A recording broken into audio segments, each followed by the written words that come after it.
Welcome in.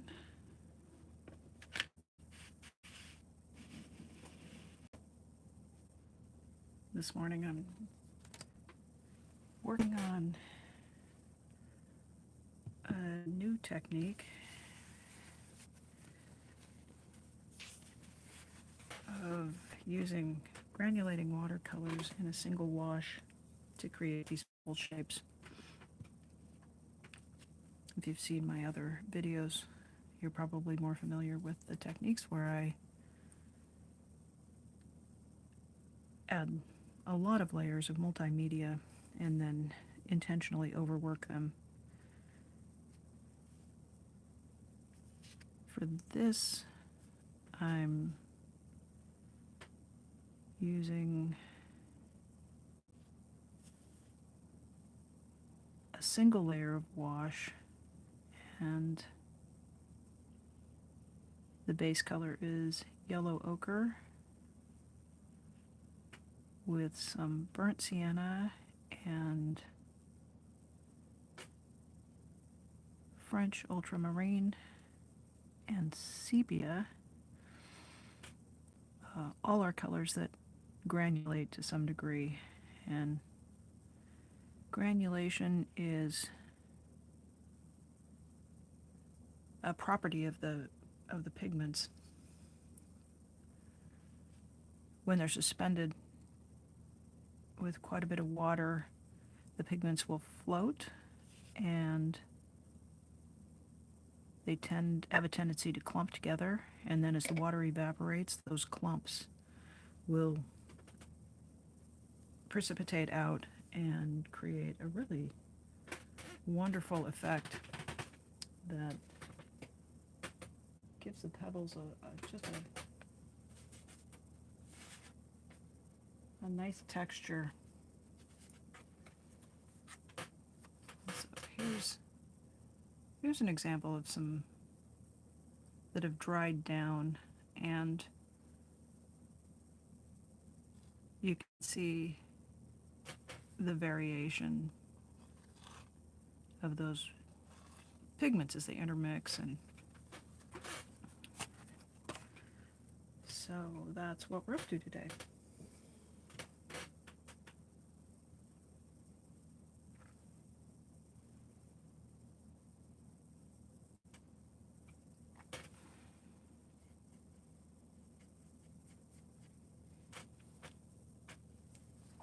So anytime you're using a new technique, it's helpful to just play with it a bit. Do some exercises where you experiment with varying amounts of water, different types of pigment, just to see how it dries down. And watercolor looks very different in the pan from how it looks when it's mixed up, and also different from how it'll dry down. You really can't judge the opacity or the translucency until you get your brush and water and paper and get that magic going.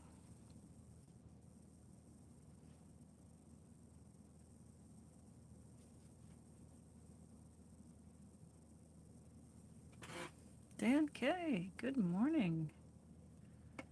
How are you?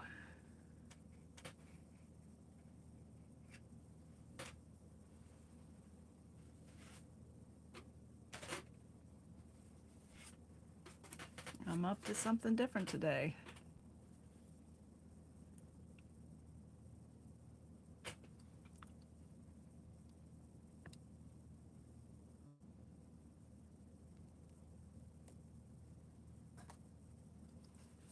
Thank you for asking. I'm doing well.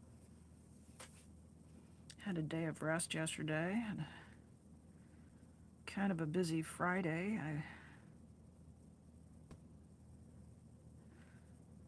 Let me add it up. Oh my goodness, I think I was 3 hours on a panel on Friday, and then I went live with my own show for 2 hours on Friday night, and then Saturday morning, I think I went about 3 hours with another couple of artists. So it's it has been it's been a live stream and end to the week. Kind of wild. Ooh, more water. We need more water.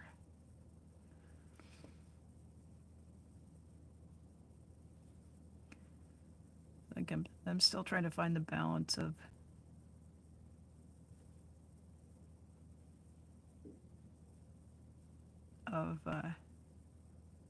how much live streaming and how much not live streaming. But I like to hang out and participate in those panels with other people making art. So when that opportunity comes, I try to hit that.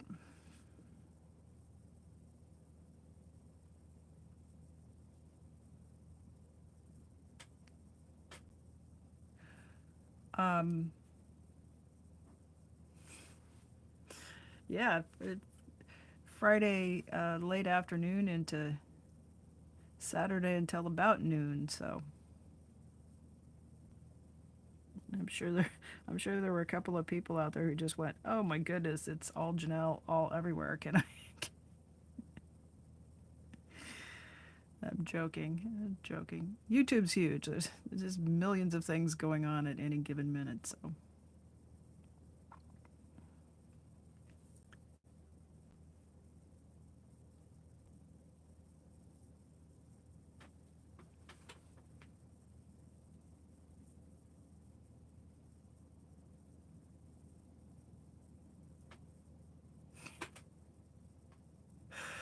oh, Dan says he was halfway down the road headed to work before he realized it was not a work day. Is that what I think we've all been there a time or two.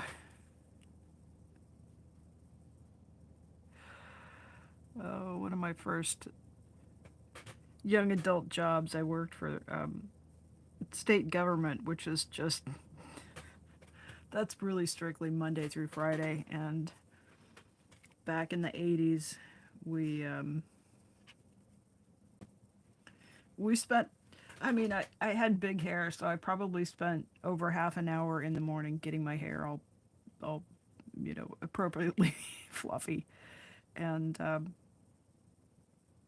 think my morning routine back then took the better part of 2 hours. I could remember one day just I got my outfit going, I had my hair and makeup going, and I I lived close enough so that I could walk to work, and I get out and I'm walking, had my coffee and everything, and I'm thinking, boy, it's really quiet, and boy, there's space in the parking lot this morning. And I get down and like I got all the way to the door and tried to pull the door open before I. And then it took me, but I'm like, what's going on? Why is the building locked down? Like, because it's Sunday.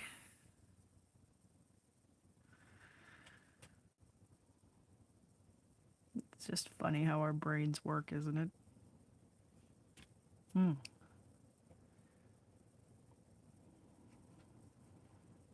To resist the urge to fuss with these so much. Get the water on, get the pigment on, and move down the row.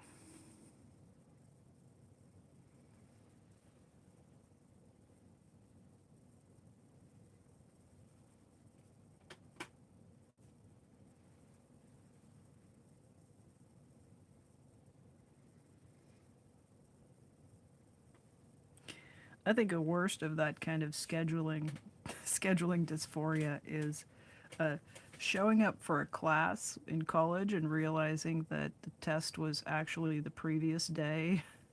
It's like, I'm all here, I'm ready to go, and there's nobody in the classroom, no proctor, no exam. Go to the professor's office and then realize that I'm a day late to take a final.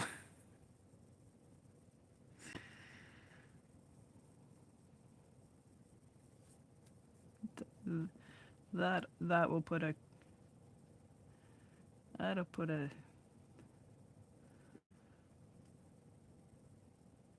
whole new energy to your day when that happens. You know, the professor was really gracious about it because I'd been a person who'd attended classes and they knew who I was and knew that I was generally reliable. And also, I was, in a complete panic when I showed up at the office with.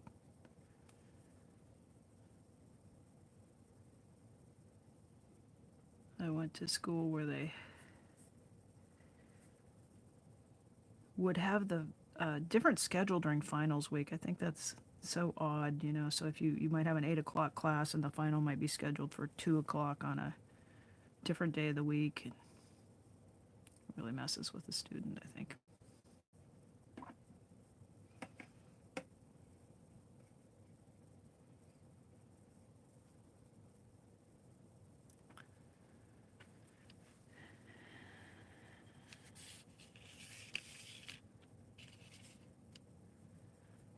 So I'm deliberately using a small palette so that I can control the number of pigments I'm using here.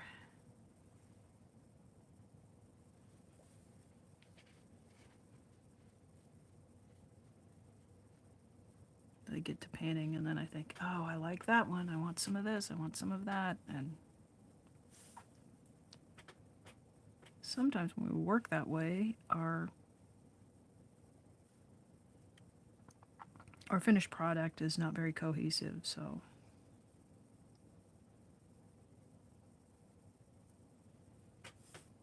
when you're working in washes, it's helpful to try to control that and keep the number of things you're using down to a dull roar so that there's some continuity, harmony.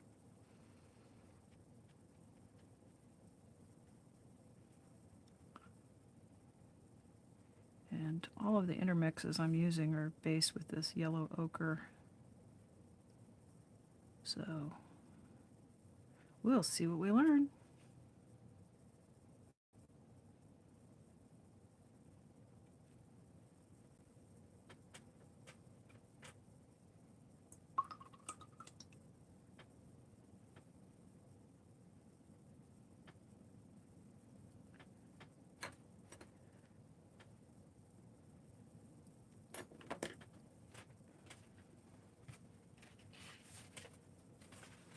Well, I felt like Dan asks, is there a theme to the painting? This is just really a practice exercise. I tend to, even practice exercises, I tend to cut them up and use them in collages and stuff, so it's really not a waste. But the point of this is to explore what the medium does, to learn a little bit more about it. I generally do, or have done so far, lots of these types of small paintings where I'm deliberately overworking the medium. By overworking, I mean I'm blending the layers, I'm letting it dry, coming back in, wetting it down again, adding an additional media to it, and finishing it up with the pigment ink. So I've got a stack of these guys, probably close to 50 of these in, and there's more to the other side. So every artist works, their work evolves, and I was feeling like I was spending probably twice as much time in that process of working that media, and I wanted to shift gears a little bit and get myself to maybe take a different tack with it and see if I could get more out of the effort that I was giving. So this is one layer of paint, and I think I like it this direction. Yeah. So I will still be doing the pebble mindfulness exercises with the outlines, but I thought you guys might be interested in seeing some of the other work that I do. Good morning, Maya. Hello, hello.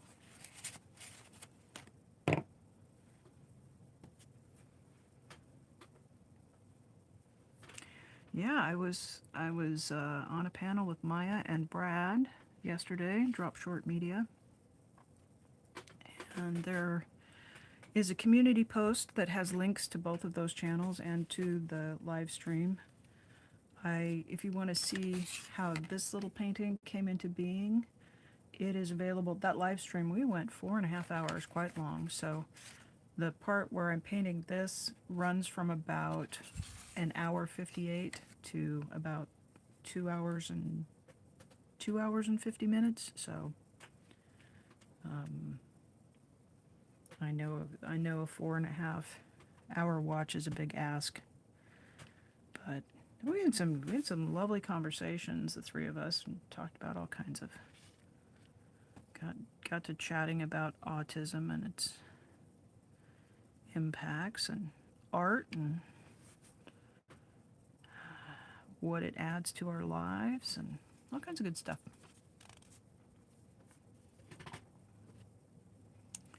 It's a lovely way to spend a Saturday morning, I think. Some people golf, some people paint.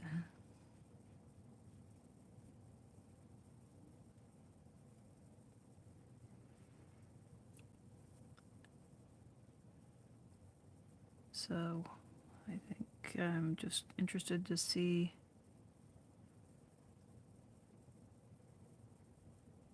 how any kind of a new technique, or new to me, how that evolves and where you start out and where you go. And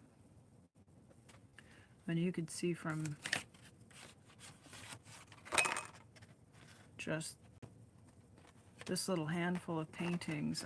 I'm painting on the back side of the first one I did, so I can't really turn it over and show it to you, but I think this is kind of chunky circles, and then in just a couple of paintings and it evolves to something that looks a lot more like realistic pebbles. So practice, that's what practice will get you, and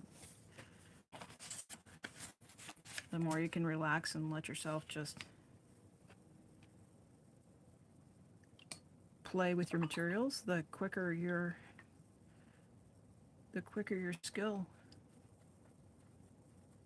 advances. So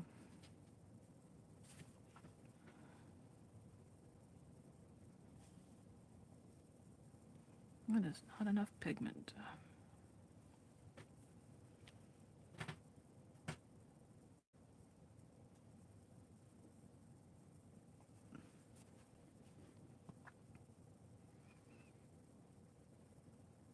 Yeah, I was letting some secrets out of the bag. Well, not secrets, but had a little discussion about the 8 weeks of fun in the sun I had as an ROTC cadet in Fort Knox. And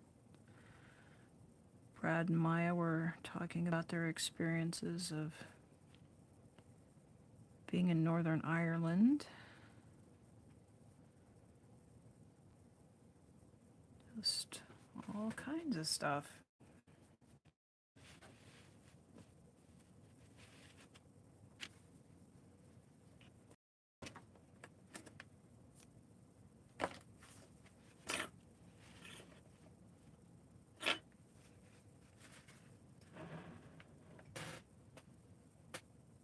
I'm working on a 6-foot library table here, and you would think I would have enough room, but I am continually just trying to push stuff out of the way and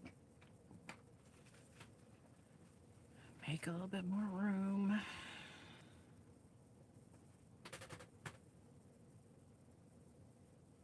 Rats.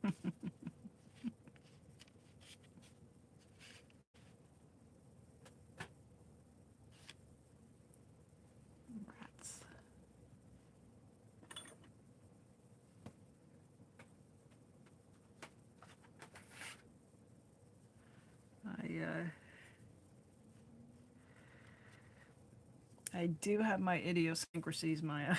I don't deny it.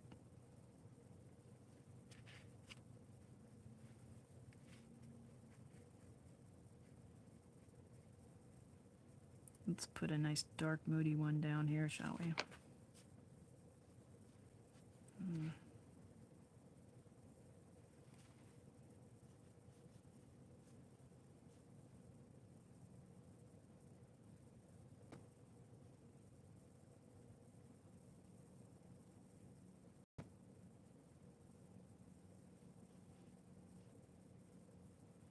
I'm finding it challenging to get the right mix of pigment in my wash.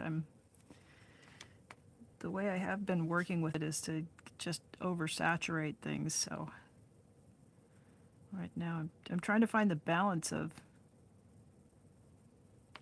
getting enough versus, like, I think these guys don't have quite enough.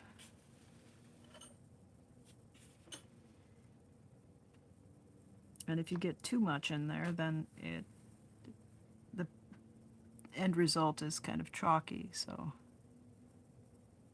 and also I usually work wet in wet, meaning that I spray the paper down and then the media is wet. Here the paper is dry, so I'm working wet in dry, and it does make a pretty substantial difference.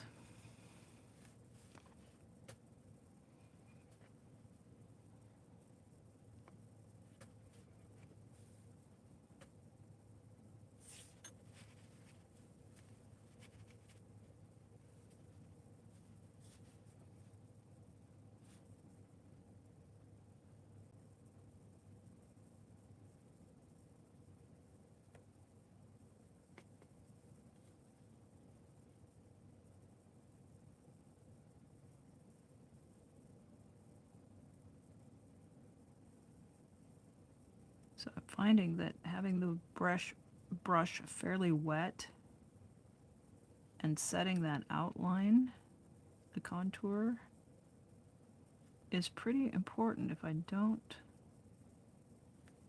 have it wet enough, and then I also want to keep that edge wet so that the pigment flows together without leaving lines, you can't really dilly-dally with it without having some of that. It's like the motion that you use is translated into the way the strokes are expressed in the dried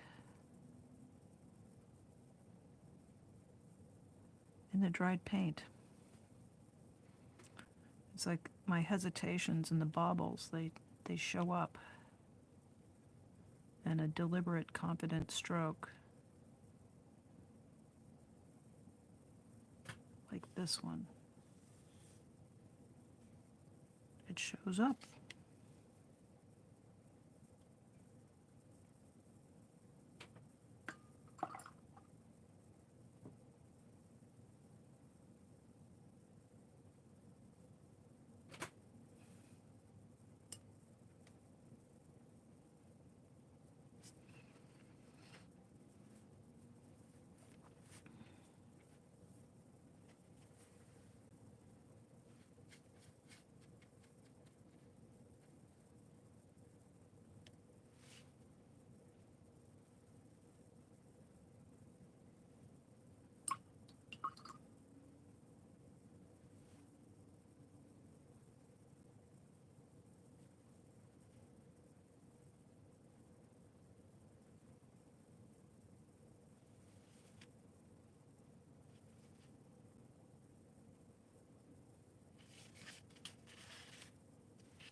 Dan is asking if there were any spring break stories. Trying to think. I was always working during college, so I never really went and like did a wild spring break thing because I was just trying to catch up during that.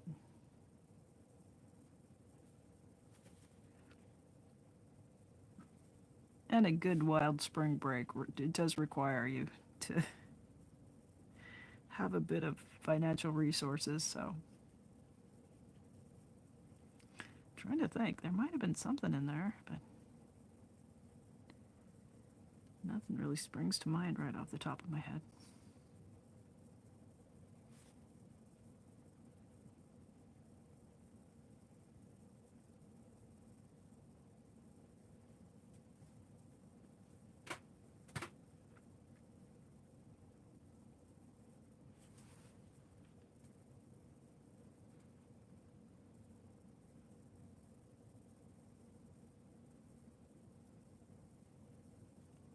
Yeah. So Maya says it's nice to be able to just do streams and not really have them be scripted, to just talk about what we want. Um, I think I think those end up being the more interesting streams at any rate. Especially if you can get. I like a 3-person panel. I think that's just about the right amount of liveliness. Because especially with me, I tend to get my head down and then I get quiet. And if you have a couple of artists who are working in that way, we can get quiet. But most of the time with 3 people, one of the 3 of us will be able to uh, engage and talk while the other 2 people have their heads down concentrating. So that helps keep it lively. And personally, I watch streams where there's 3 people just doing what they're doing and not talking, but I think when you look at the retention, I think for viewers that gets maybe a little bit challenging to keep with it.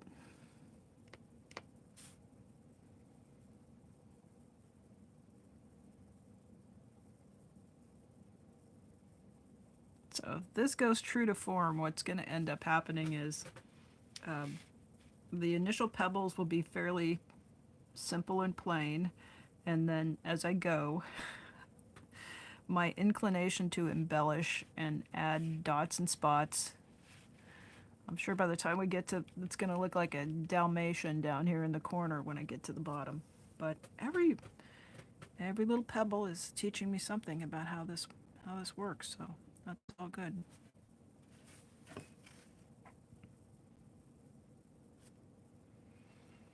Not enough pigment.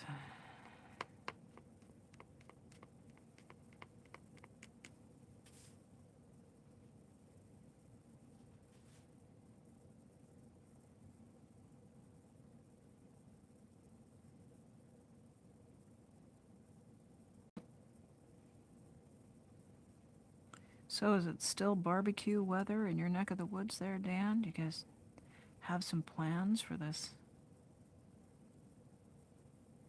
fine Sunday in September?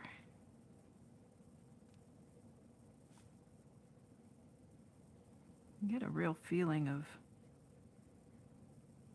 not quite pressure, but just a feeling to savor these last warm, clear days of the season.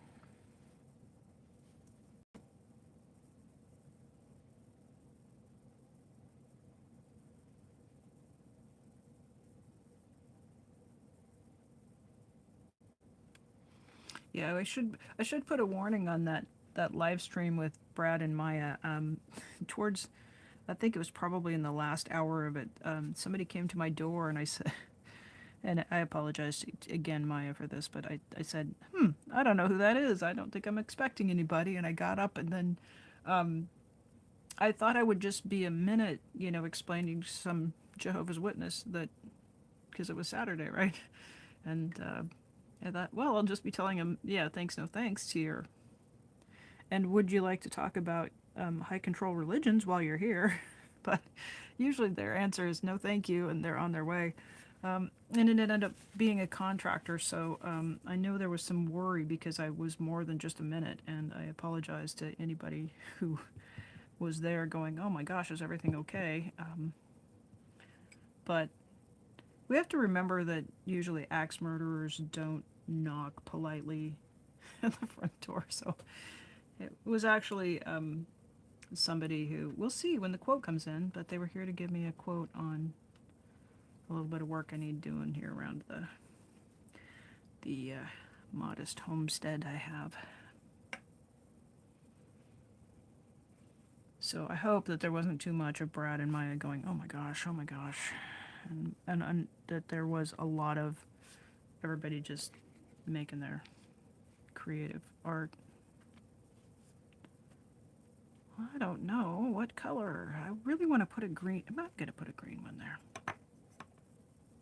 Let's just see what happens when we do that.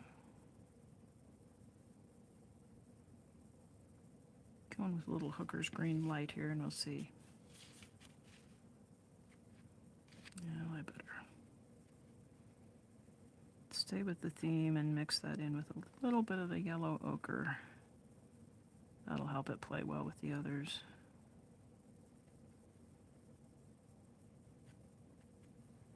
Here it goes.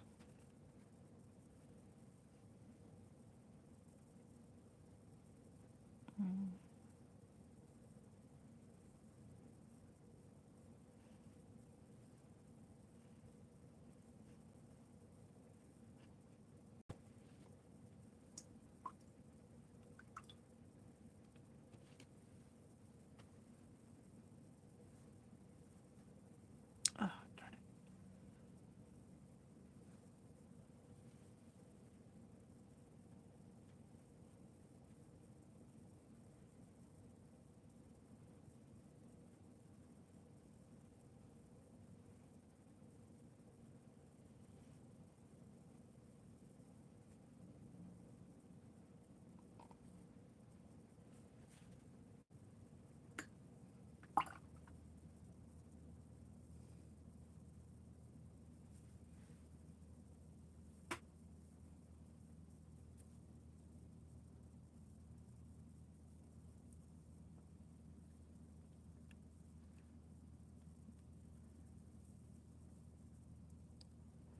Nice. That was what Dan says it's going to be 80 degrees today where he's at, and he's going to fire up the grill. That was exactly the answer I was hoping you would have. Because that sounds like a good day.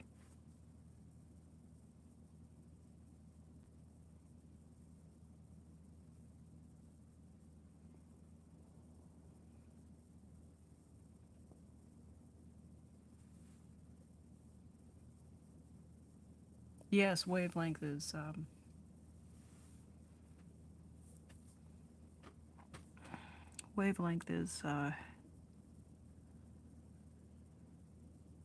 that is a phrase in English too.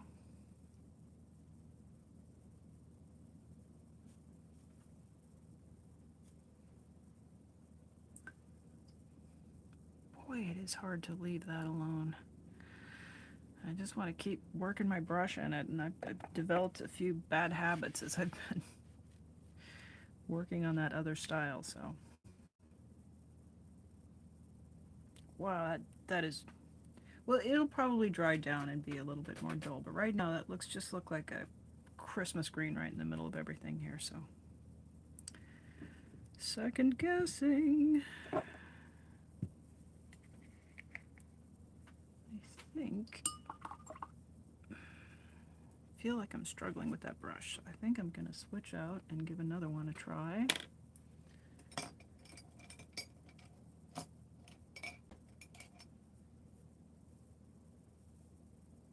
Could be yes, could be no. Where is my, oh, there we go.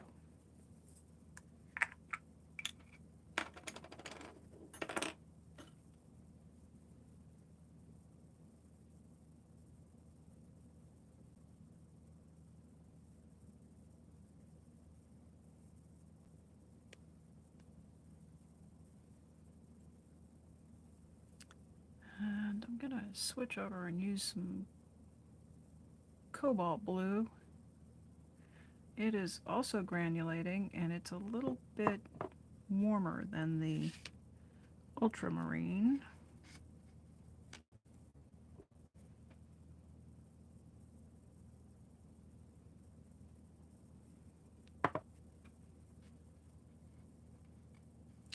I have to remind myself that it's okay for this to be a little bit uncoordinated. If it was a actual composition for a painting, then you'd want to, I would want to plan it out a little bit more carefully and mix my paints ahead of time and maybe do a few tests on a bit of scrap paper and let it dry down to make sure that I was happy with the way the colors were working together. But here,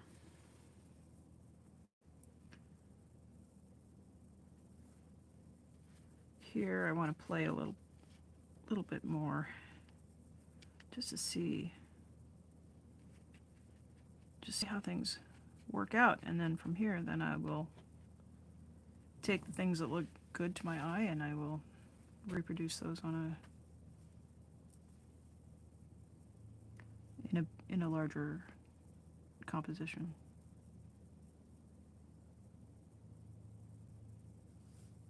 So switched up to a calligraphy brush that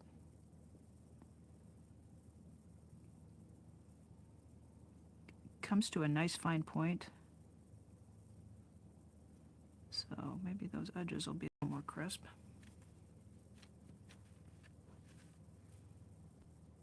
Fluffer squirrel, hello, welcome in.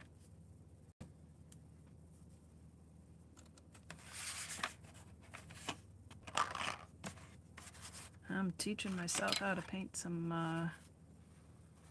pebbles like this today.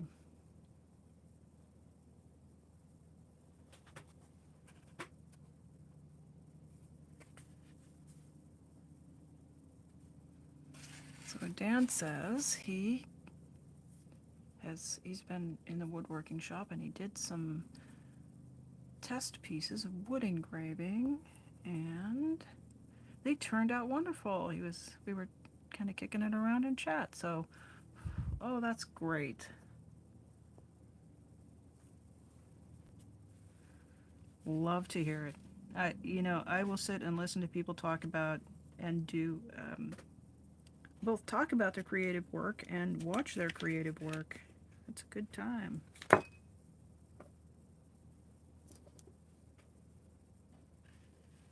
Good time.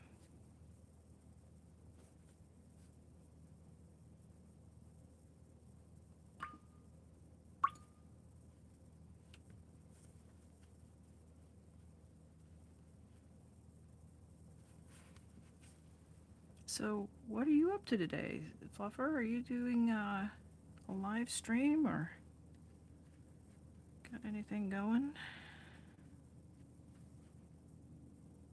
I was thinking about you a couple of hours ago. I ran across something that somebody said that they were keeping track of the protest, but they weren't going to follow the art or anything like that, and it really didn't set well with me. Because art is speech, and art is definitely I would argue that art is absolutely a legitimate language of protest. So again, we're up against this thing in the protest community of whether we are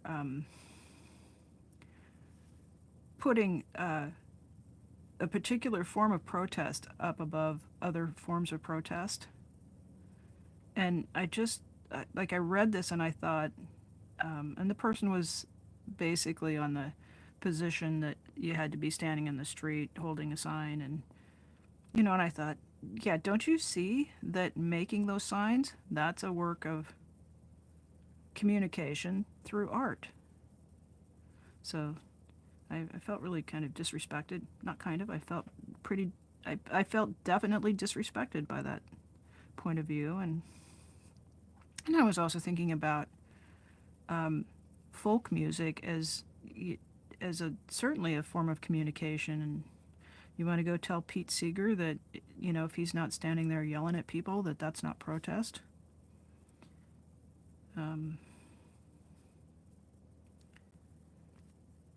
and I was thinking of Fluffer and Tilty Bird, and the way you actually incorporate language in your paintings and your works of art. And I just want to say that I hope that you never feel like you're being disrespected in this community, and that your work is, that somebody thinks that what you do is less than what somebody else does, because speech is not just standing running your mouth. Speech is communication. And I hope the person that had that sentiment will learn and do better going forward, I guess. Probably ought to leave it at that. But heck, you know, if you don't want to watch what the artists are up to, you don't want to take a look at our content, fine. That's cool. Nobody has to. Nobody's required to watch the artist's art, but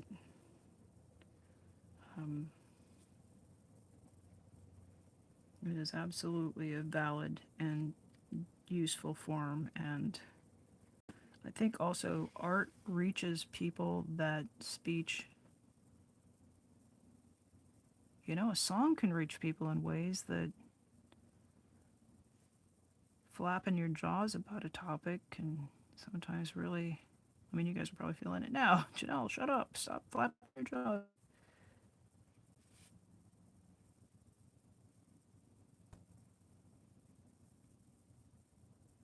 But I guess, you know, any community effort is always a learning process for people to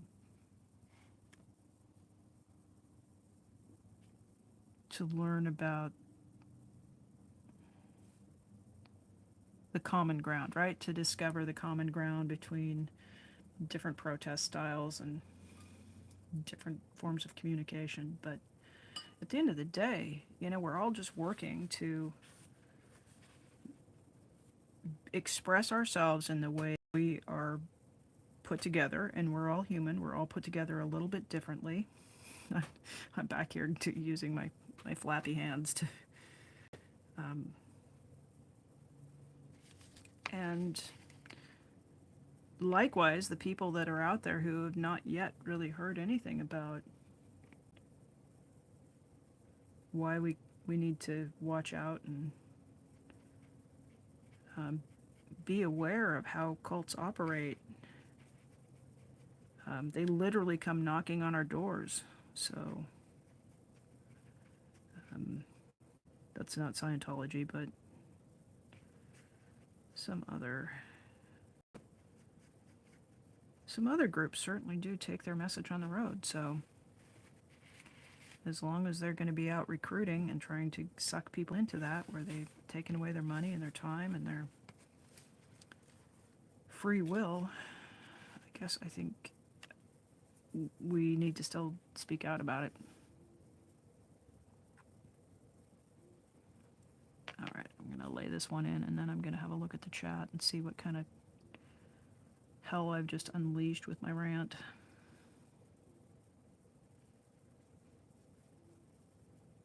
Okay, that was better. I felt like that one laid in there nicely. Oh yeah. All right. I think what I'm figuring out here is I just have to confidently lay it in and let it do its thing. Those turn out to be the best sorts of pebbles.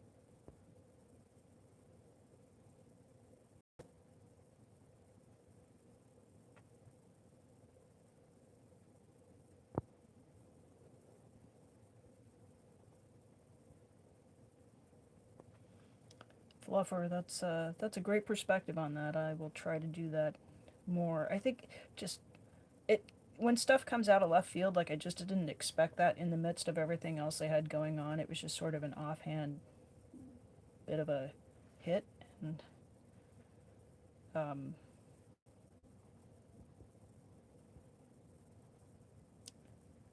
so it.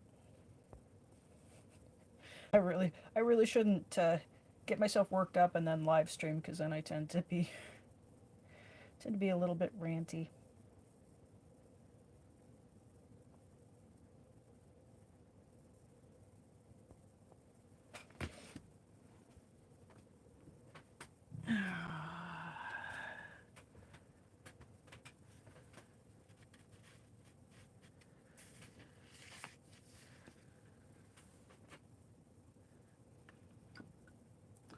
Anyway, that's good news. That Fluffer says that she just doesn't take it personally. She just, I'm sorry, apologize. Fluffer says that they don't take it personally. They get on with their work, and that soldiering on, and just um, I like that idea. It's a sensible way to go about it. It is. There are an abundance of approaches and opinions in this space, and it's probably, if I think about it a minute, it's probably an attribute of people who are willing to speak out in the first place, is that not only do the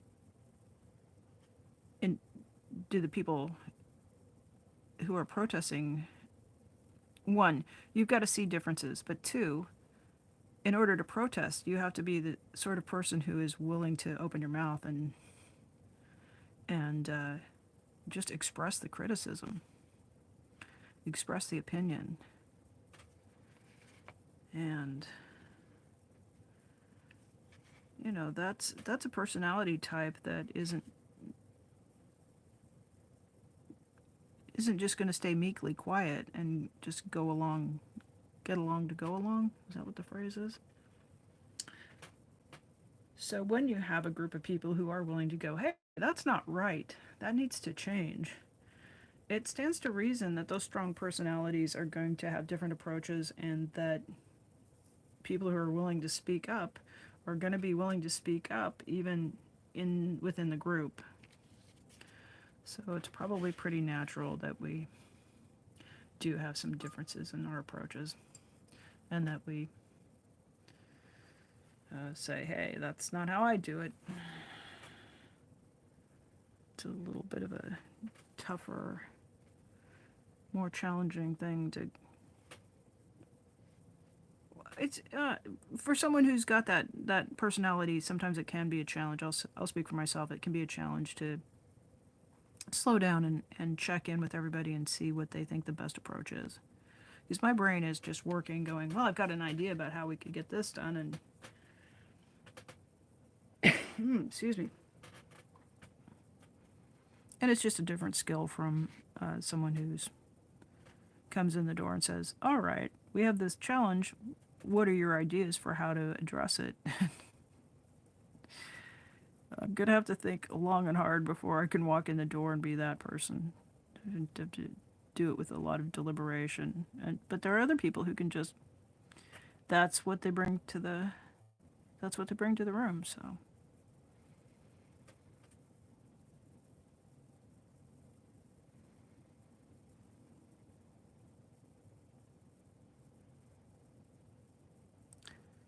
I often start thinking, I'm just going to paint. I'm not going to nag about I'm going to try to keep my mind on what I'm up to here with the paint, and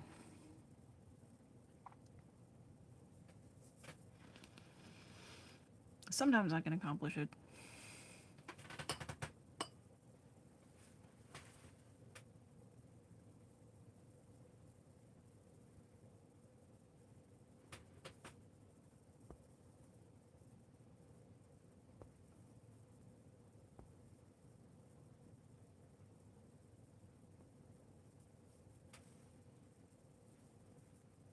Okay, we've got Indigo in the chat, and I'm going to have to check my list and see what's going on there, because if somebody could paraphrase, it's not coming through on my chat.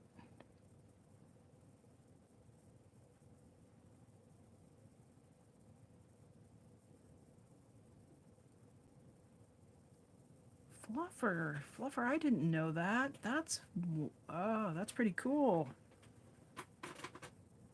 That is very cool. Fluffer did joinery and bespoke furniture. Man, I don't have a garage now. In the past have lived in a place where I had a garage, and I was able to set up and just do some simple furniture refinishing from things that those terrific finds that you pick up in thrift stores or along the side of the road. And I really enjoy that work, the sanding and the hands on the wood of getting the finish done. And always I like to use finishes that just felt beautiful when they were done, so that if you were sitting in a chair and you had your hands on the arms, that it just well, it's kind of hard to verbalize that, but it's lovely work. I hope that you're able, if you want to get past that health challenge and be able to work in that if you want to do that again. Wood is just magic, isn't it? It just when you trees and just a sort of a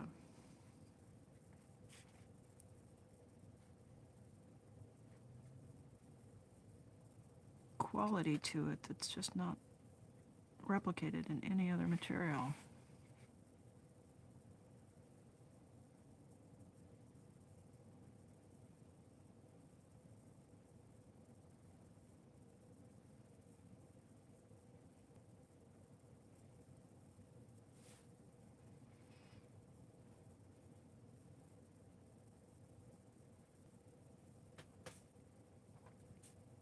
Oh, well, that's enough blue. Wow.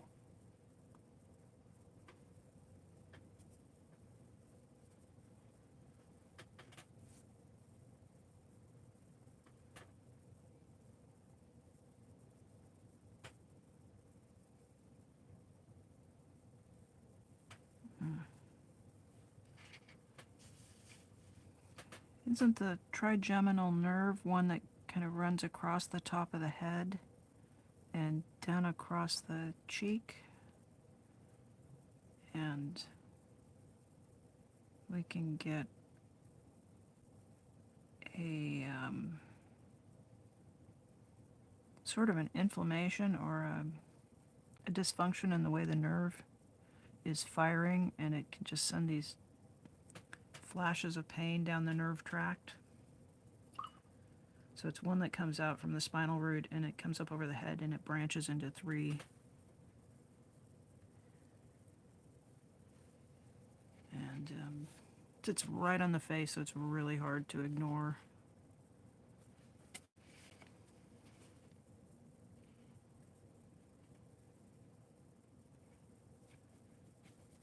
Oh, that's really blue.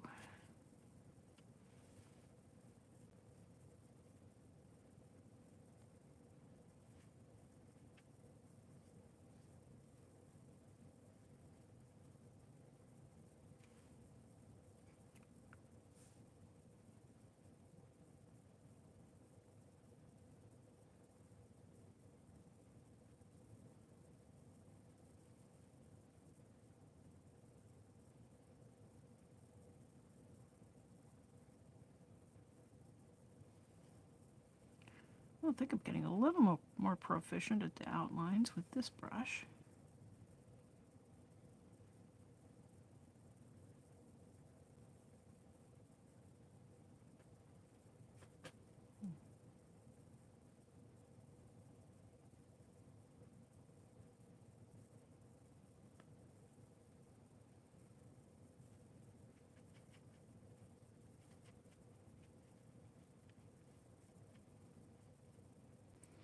what's always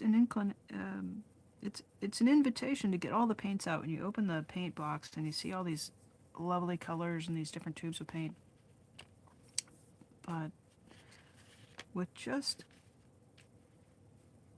a limited amount and using this yellow ochre, which is very earthy. It's not bright, and at first glance I just wonder, wow, can I really mix any colors with that as the yellow? And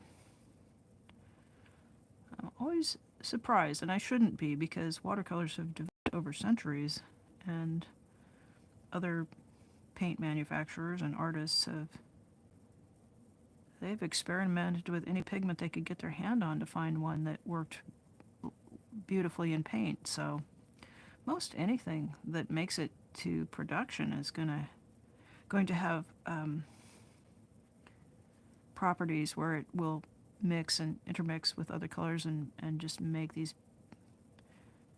beautiful blends. Because if it didn't, wouldn't it wouldn't sell. So there's no sense in selling something that doesn't have a bit of magic to it. And even knowing that, I'm still just surprised and delighted by the way the paints perform.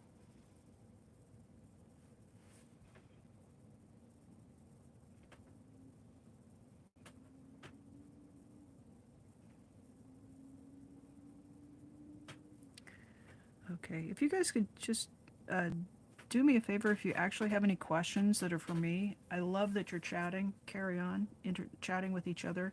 And if you have something that's a question for me, if you could put it in all caps, I'll be able to see it a little bit more easily.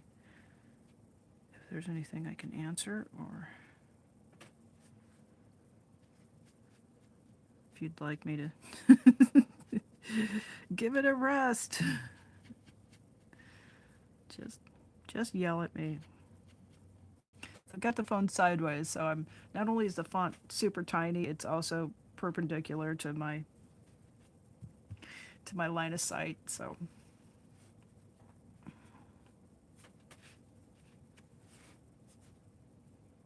I feel like I don't have enough water here. Let's do that.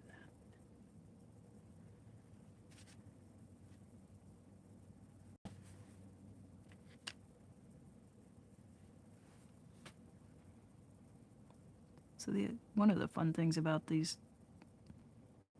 granulating paints is each pigment has its own, it's a different composition. So the granules, I guess they are different sizes. And when they precipitate out, it can get a mottled effect that's got a lot of variety in it.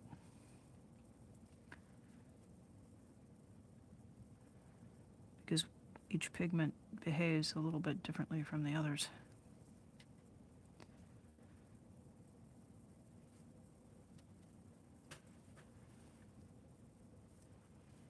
And then putting water in, the water will cause the pigments to float and do some fun things, like we've got just a distinct outline here and everything floated uphill there.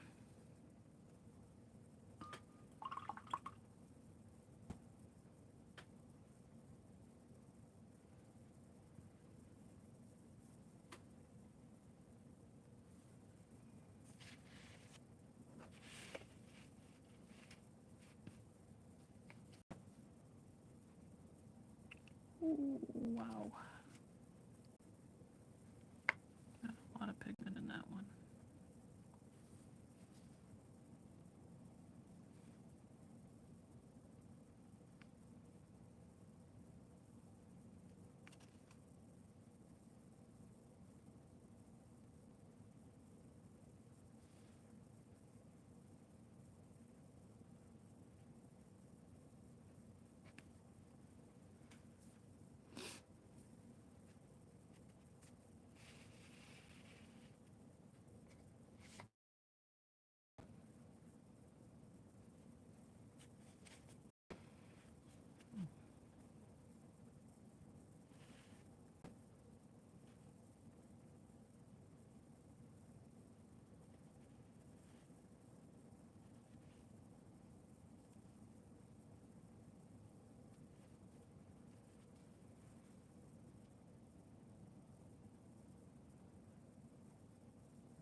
Alrighty.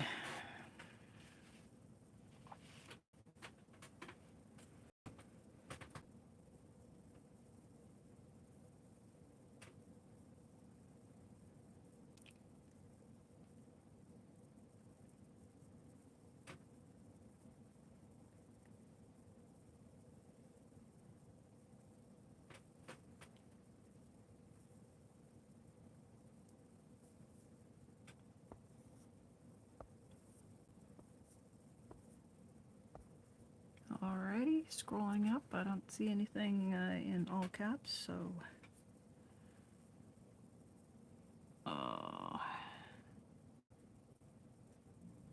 just can't resist the urge to come back in and fuss with it a little.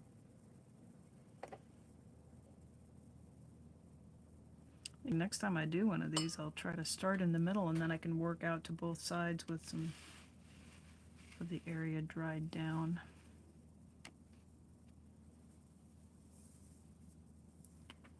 I'm not super inspired by the ones that bleed into each other, like these two are doing right here. But I find that the ones that overlap and almost like a watercolor Venn diagram, I find those kind of inspiring. So if the adjacent pebble isn't quite dry, the paints will float into the other field, and then they start to interact in unpredictable ways, which can result in things that are quite beautiful, but also it can be,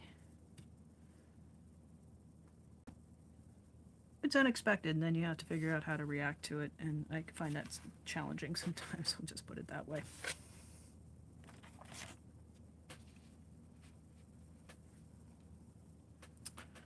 Sophia, hello.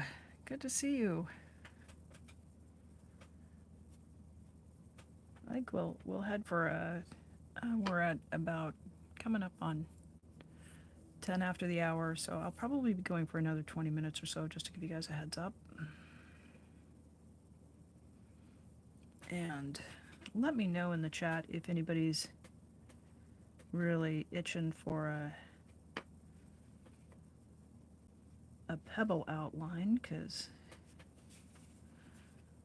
I can shift gears and we can finish out with one of those if you want, if you'd like to spend some time watching me sketch out pebbles. I know hand cramp.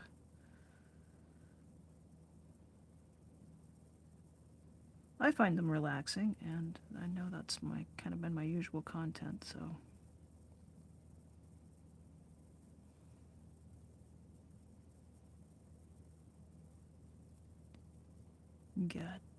Just because I'm painting rocks today doesn't mean I'm giving up on the pen and ink combined with the watercolor.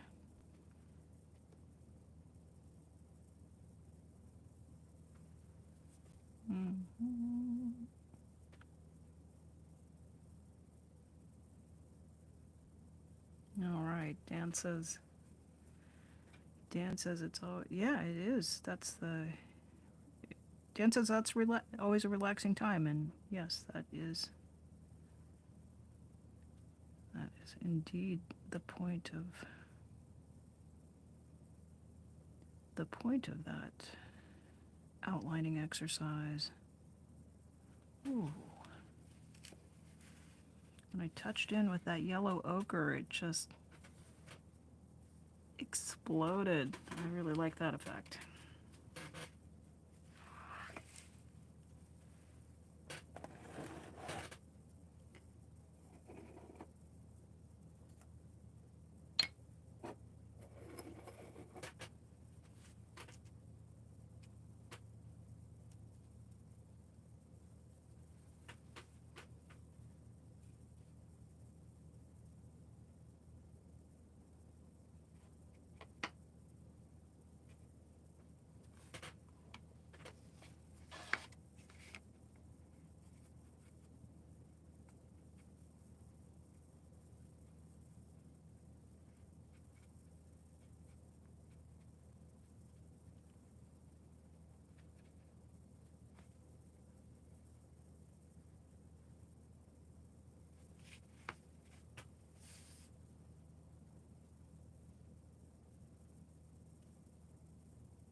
Well, you can always tell when an artist finds their groove because they stop using the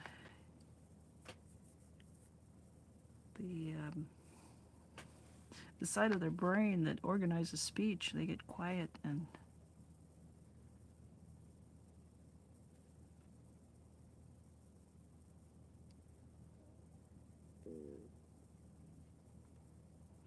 I guess it's not exactly concentration so much as because one can be speaking and concentrating on that, but it's a shift in concentration, I think. Scroll up for questions. Alrighty.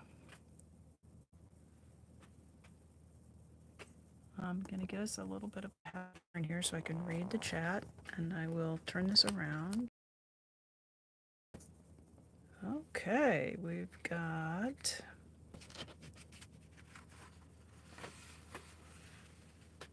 change in perspective. Never hurts. All right. Welcome in, Brad. Always miss your cheerful and whimsical presence.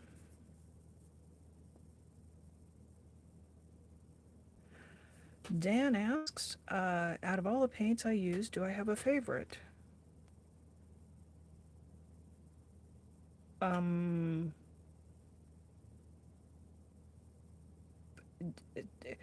You've just discovered one of the ways to just pull the brake on an autistic person's thinking is to ask us which our favorite is, because the immediate, it just, there's a cascade of questions like on what day, in what circumstances, under what conditions. Like it's so.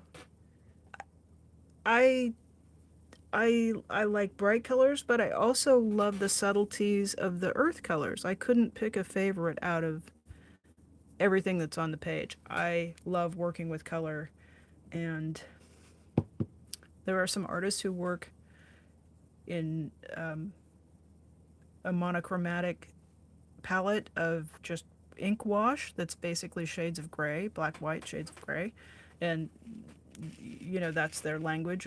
Mine, I can do that. I have gone through phases where I work in that, but I really like adding color to things. So I like everything from earth tones to bright colors. I rarely use red. I find red to lack dimension, and I may be slightly. I also have some challenges. I see a lot of shades of green, but I know I don't see as many shades of green, and I don't see it in the same way as some other people. So, red-green color blindness does happen sometimes with women, but it's not as clear as like red-green color blindness in men tends to render the vision to more shades of brown or gray, if I understand it, rather than to be able to see the hue of red and green. And I do see the hue, and I do see the least visible difference between shades of red, but it just, yeah, I just wonder if I don't have some degree of a bit of a sensory difference there. So you may have noticed like I rarely add red in to what I'm doing. So yeah, that's the autistic answer to what's your favorite. That's a 15-minute diatribe, but I've learned in recent years that that is a challenge for a lot of people who have some sensory differences, that we have fairly rich sensory experiences with things, and we tend to have some tendencies to think about that and analyze it, and we can have a lot of answers for what seems like a fairly straightforward question.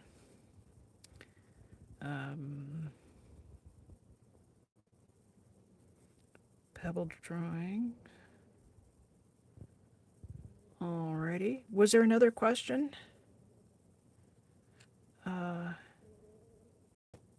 Yeah, Sophia says favorites instead of the favorite.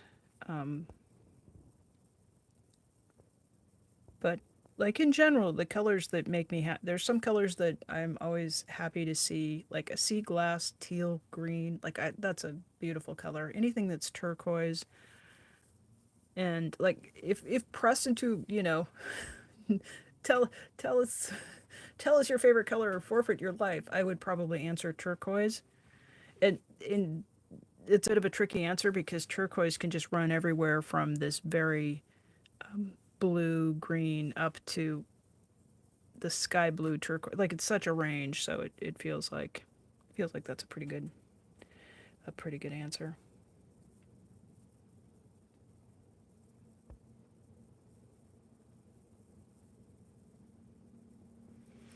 Well, Drop Short Media says he wants to get some glasses that show the world in black and white.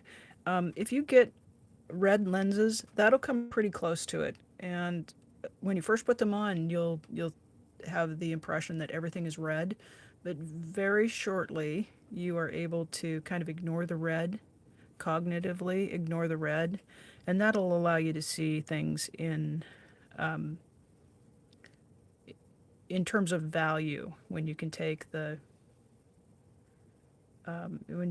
color out of the world and just be able to see it without the chromatic information.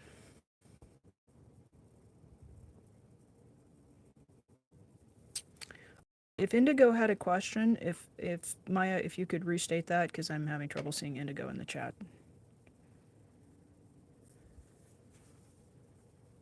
All right. Yep, contrast. So if you can just get one of those pieces of plastic filter and use that, but I do know that one of the cheats that you may be able to have a way to get those glasses, Brad, I would suggest. We have a store here in the United States, and I'm guessing you might have some analog in the UK, but we have something called Harbor Freight, and it imports tools and supplies. And one of the things that they stock are welding glasses for people to use when they're soldering, because looking directly into the flame can actually harm your retinas. So the welding glasses have sort of a rosy red. They're like sunglasses, but they're more powerful than that, and those will really take the chroma out of the world. So that would be an inexpensive place where you could just buy a pair of welder's glasses, not the helmet, but they're actually glasses frames. And you could probably find that tool. Okay.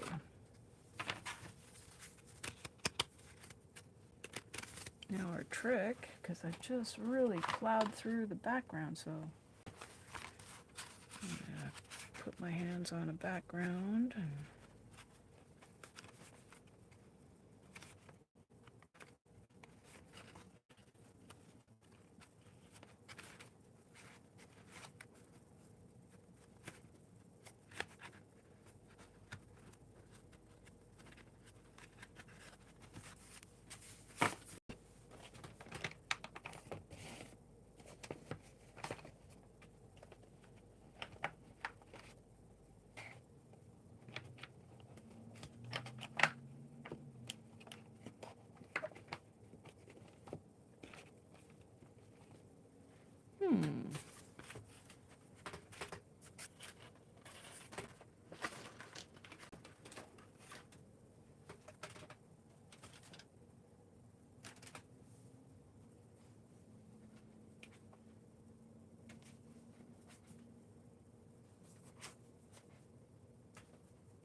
I just had a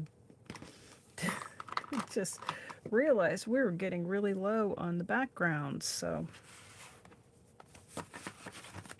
we'll make do with what we've got at hand.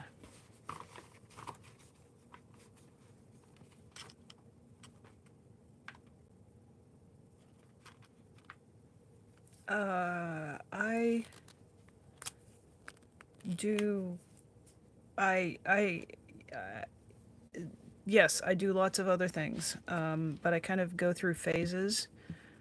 So I'll work in one media for a while until I get myself a little bit burned out, and then I'll sometimes take a fallow season where I'm just not doing creative work and get everything recharged. I'll do a lot of hiking and day trips out into nature, and I fill up my head with new information. And then I will shift gears away from painting to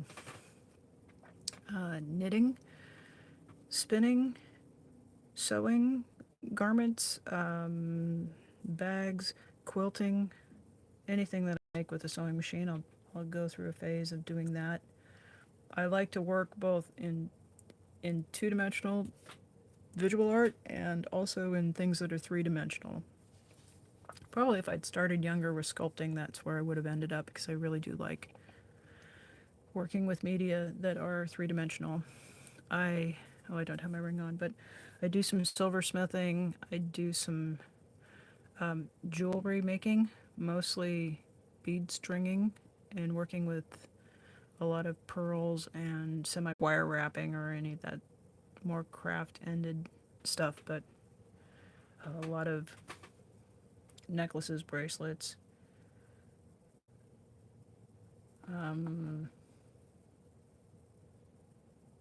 anything with paper, collages, card making, rubber stamping. I use inks and anything that's got a lot of color and pigment. Printmaking, I come back to printmaking quite a bit, and I like monotypes and silkscreen.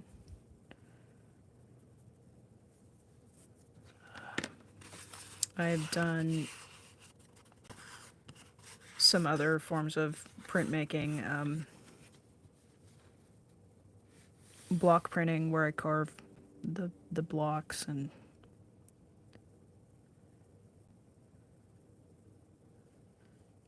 just most anything I can get to. And then there was another question in there about what sort of brushes I prefer. And again, fitness for purpose, but in general, I like a good, I come to these quite a bit. They're a calligraphy brush that's very economical and available any place you can find inks. It's a sumi brush or a calligraphy brush, and it's some sort of natural hair, I think. I know a lot of these brushes are made with boar bristle, but this seems softer than boar bristle. I've got some vintage camel hair and squirrel hair brushes, and I really like using those, but these days I have had and am influenced by Maya pointed out that those were not really very friendly to the animals. So, and there are really good synthetics available, synthetic camel hair.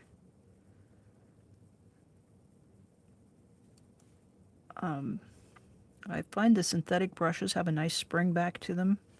When you want something that's soft and helps the paint to flow, a brush that's a natural fiber, if you can find those that you can ethically source, that's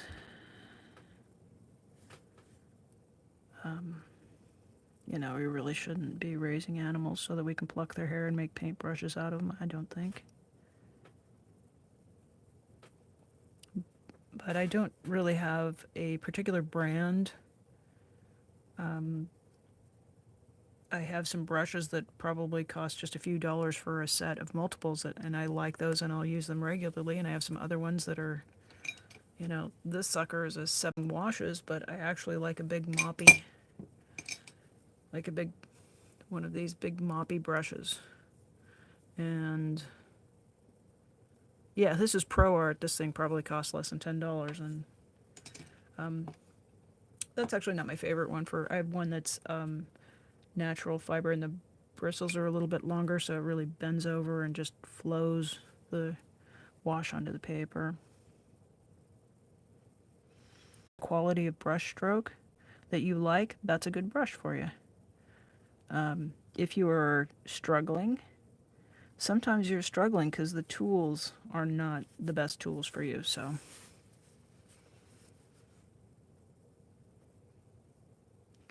it just really depends on what you're looking for. So I do have, good grief, I probably have 30 or 4 brushes within arm's reach of where I'm at. So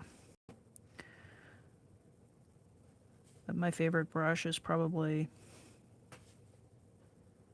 something out of the big variety that's at hand. And, you know, I'm in my 60s, so I've had a lot of years to accumulate. And I also had one of my grandmothers was a painter, so I inherited quite a few of her tools as well. And some of those I use on the daily. Kind of nice to have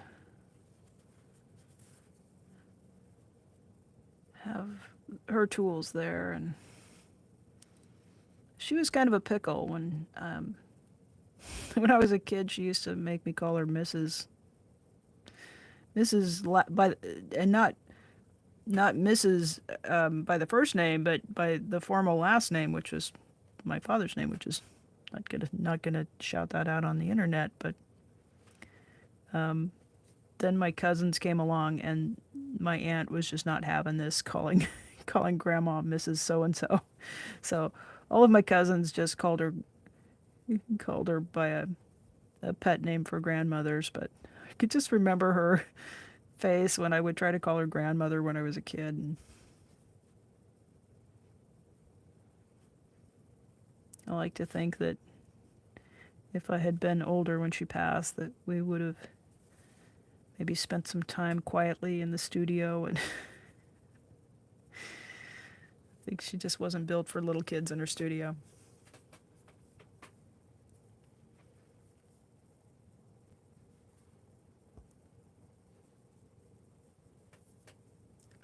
Yeah, you know, I don't know with the camel hair brushes, I don't know whether those are a byproduct of, because I mean, I don't know. Some things are just byproducts of our food production, and I'm of a mixed mind. Like, if we're going to butcher animals, I would prefer that we could utilize every part of them. If we have to, we still are doing it. So until we reach the day where we can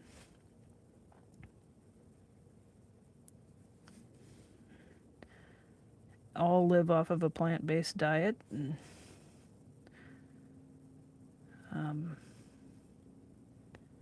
so I don't know. I don't know how we deal with camels, and or if what I like to think is there's somebody in the desert who's carefully brushing the camels, and they're I'm sure that's not how it's done, but please let me just keep my head in the sand on how the camel hair is collected.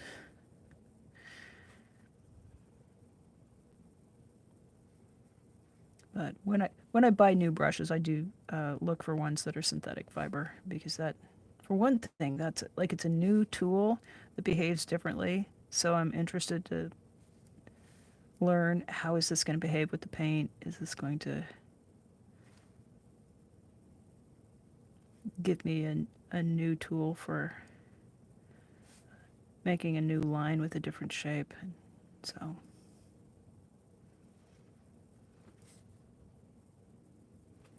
it's not a simple world where we can just run down and just go buy a paintbrush. No, I gotta think about all of these issues and concerns and considerations.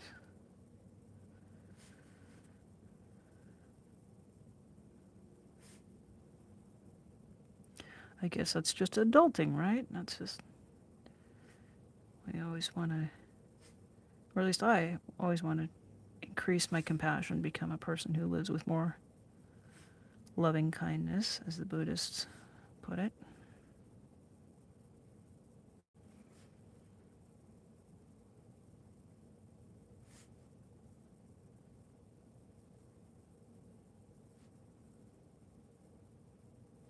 Kind of a wild colorway on this one today, huh?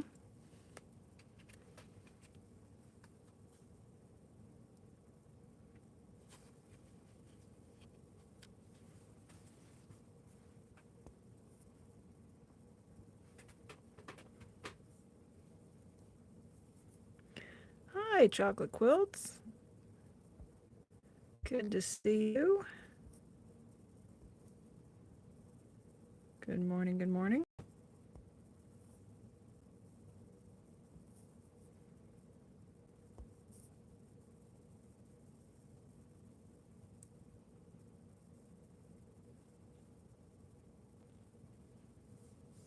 Alrighty, I had asked if I do other types of crafts, just paint. Different kinds of brushes with different paints, exactly. Yeah, and you can tell the watercolor brushes, they'll have a short handle. Your brushes for acrylics and oils, these guys they'll have a very long handle. So it's kind of one of the distinctions here.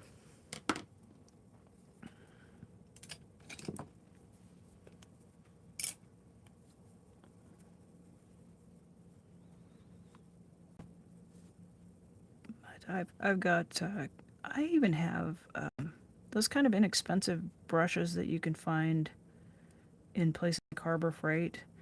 And if you take a look, and the ends, the bristles are they're not cupped well. A watercolor brush, the bristles will be cupped, meaning they're shaped, they're brought down, and they're literally tapped into a cup so that the shape of the brush is very controlled. And a brush that's just meant to slap some paint on, those will tend to have these interesting uneven edges. And if you just kind of get the tips of the bristles in some dry paint, you can get some dry brush effects that are really interesting. So sometimes you want a fancy brush, sometimes you want an economical brush just because it'll make a cool mark on the paper. Yeah, I'm not, I think you've probably gathered this, but I'm not super wedded to the idea of having a brand name brush or an expensive brush. I'm much more interested in the effect of what kind of a mark it will make. So, and my brushes rotate in. While their bristles are in good condition, I'll use them for the pebbles and the kinds of painting that I was doing earlier, the detail stuff. But as they break down, I'll take scissors to them and just beat the heck out of them and use them for splattering. A good raggedy brush will make wonderful splatters. And again, I think hard to have a favorite when you like a lot of things for what various qualities it has.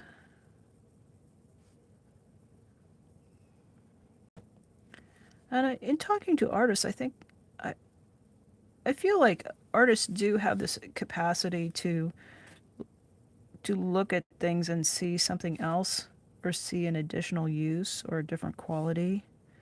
That is part of the creative thinking that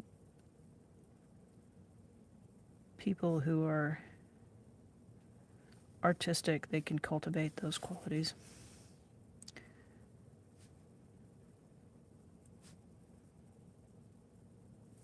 Alrighty. Oh.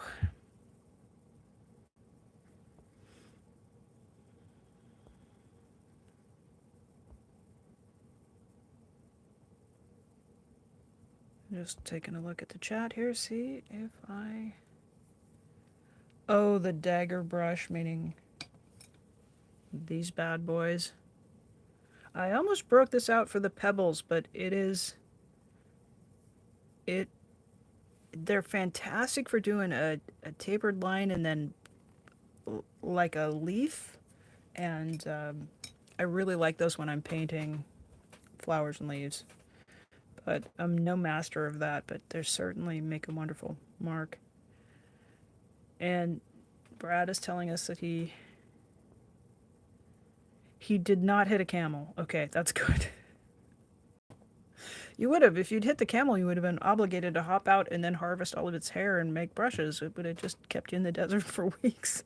I'm joking. I don't know what you do when you... What do you do? Yeah. So Maya discovered she likes earth colors after she started painting. Yeah, once we start painting with those colors, you start to see the subtlety and all the gradations. And, there was a point where I would have said, I like blue. And now it's like, I like burnt sienna because of all of the shades. And it's just, the more you look, uh, the more you can appreciate. Sounds like Dan is going to take up leather working for one of his next hobbies. Yeah, Maya says the dagger is can be a bit tricky of a brush. So Brad is exploring these ideas of blowing bubbles with some inky water onto paper, and it sounds like the kind of activity I would want to do outside. And now the weather is turning, so I don't know if I'm somewhere in between chagrined and intrigued by that. Because he had mentioned that when we were live streaming yesterday morning, and my brain immediately started to think about whether or not mica pigments would be light enough to be blown into a bubble if you had a little bit of... I think you'd need to have a little bit of soap in that solution, wouldn't you, to get the bubble? So, I don't know. But my brain's sure grinding away on it, Brad.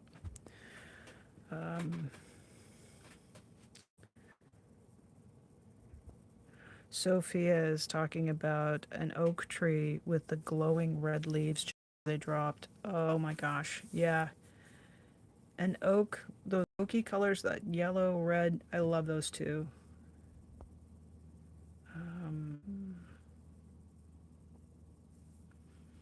So Maya said she tried to make a brush using her dog's hair and was not a huge success. Yeah, you just might need more bristles because dog's hair is kind of soft. But of unusual hobbies. When I was doing hand spinning, we did brush the dog and collect the dog hair. It can spin and it makes an absolutely beautiful soft fiber. And a first thought might be, wow, that might smell like a wet dog. And it actually washes and it doesn't retain any kind of smell at all. It makes a gorgeous fiber. And I've seen people who have collected their cat's whiskers and then made a calligraphy brush and then used that to make marks with India ink on paper. So I do have a little hoard of cat whiskers, and one day I will bind those onto a brush and give that a try.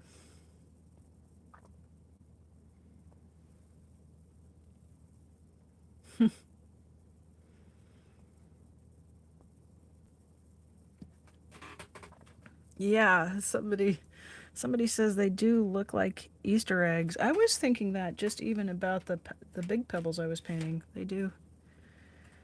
I do kind of default to that bigger on one end egg elliptoid shape.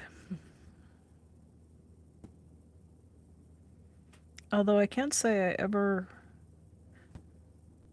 in my recollection, I don't think I've ever been hungry for Easter eggs. They always, my family would dye so many dozens of Easter eggs. I can just remember like hard-boiled eggs and egg salad sandwiches. It would just, it would satiate the hunger for eggs till the next year. But I suppose if you're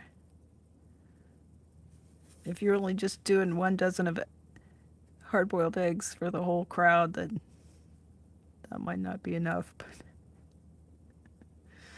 I think my family just, there were a lot of people in my family that really like to dye the eggs, so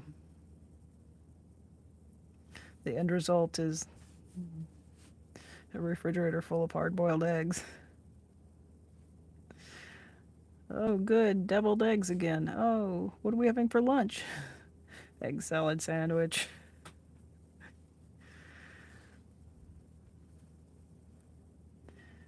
But the one thing I never could, my mom would use a lot of hard-boiled eggs in a potato salad, which was delicious. So that was probably my favorite way to use the hard-boiled eggs.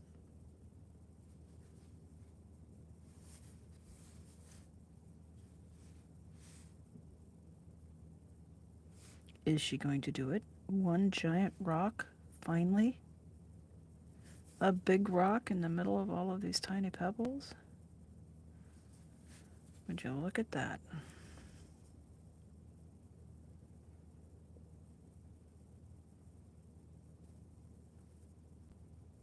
Every once in a while we can get a big rock.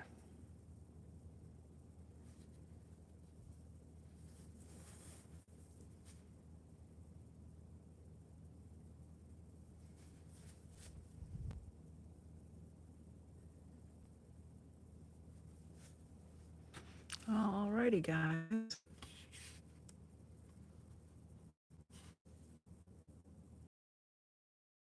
Oh, Dan's talking about he likes hard-boiled eggs and deviled eggs, and a local thing, red beet eggs. Is that where you take the juice from pickled beets and then you put the hard-boiled eggs in a jar and you put the pickled beet juice on it and then you make pickled eggs?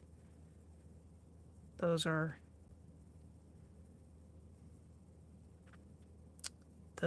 indeed tasty.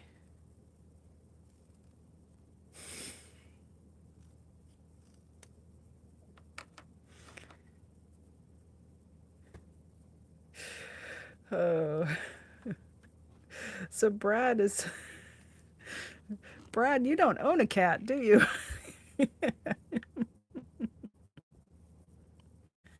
So Brad suggests I cover my cat in paint and let it run around the canvas. My cat has hair that's probably this. She's just completely. Well, she's 90% hair and 10% cat, and the thought of being able to actually get the cat covered in some kind of liquid with the cat cooperating is that's impossible. And but if you do want to see animal created art, Andrea Nelson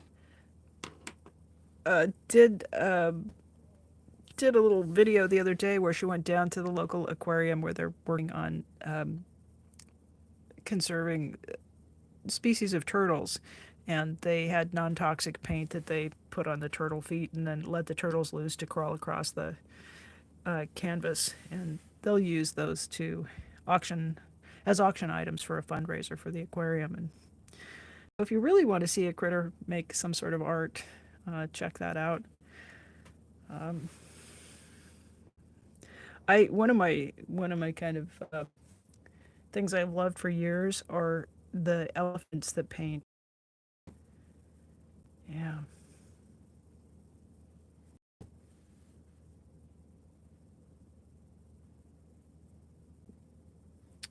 Yeah, Dan says you never own a cat, it just allows you to care for it. That's about the size of it. I live to do cat box duty, apparently. That's the cat's opinion. Come do something now. Come use your thumb to open this can of cat food. I'm not complaining. She adds a lot to my humble existence.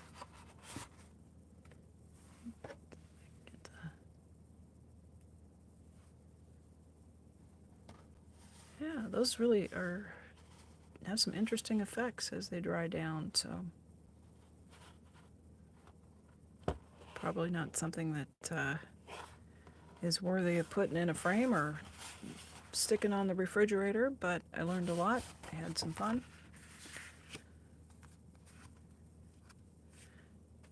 It's always a nice time to spend time chatting with you guys. So Dan says yes, that was indeed the red eggs that are pickled in the beet brine.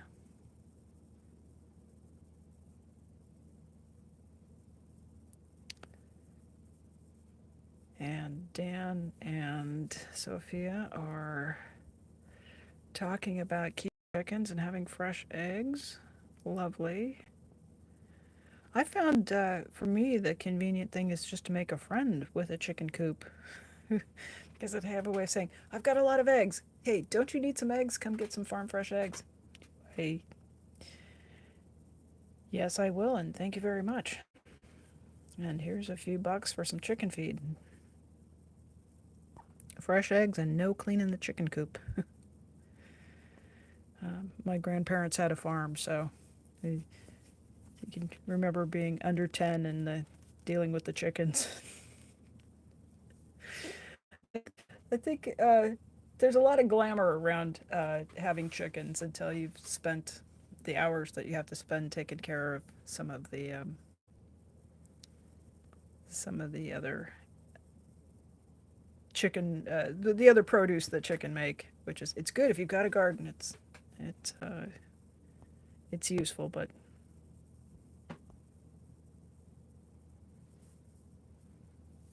and chickens are interesting people. My friend had a friend who had an assortment of everything from Aracanas to just your standard, just a brown chicken that lays white eggs, and very even tempered and sweet chicken, and then some that were fancy looking and laid these beautiful russet brown eggs and kind of blue green eggs, and it's gorgeous. All righty, they want to go paint, and I think that's a good way to leave it today. Thanks everybody for coming in. Thanks for chatting and hanging out, being nice to each other. I really appreciate that. And you guys are doing that thing you always do at the end of the stream, which is light up the chat with Dan had chickens, pigs, and cows and horses and would like to get back to that life. It is peaceful. Those are some nice creatures to spend time with. I always wanted to have horses.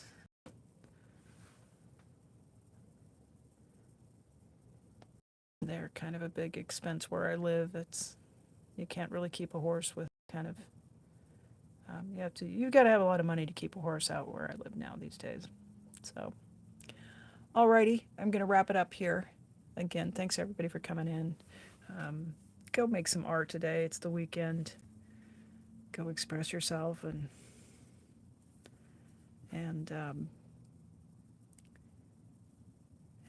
just make the most of your time. And we'll see you next time. Maya, send me an email, and we'll get that coordinated here. Bye, everybody. Thanks for your help. Thanks for spending time.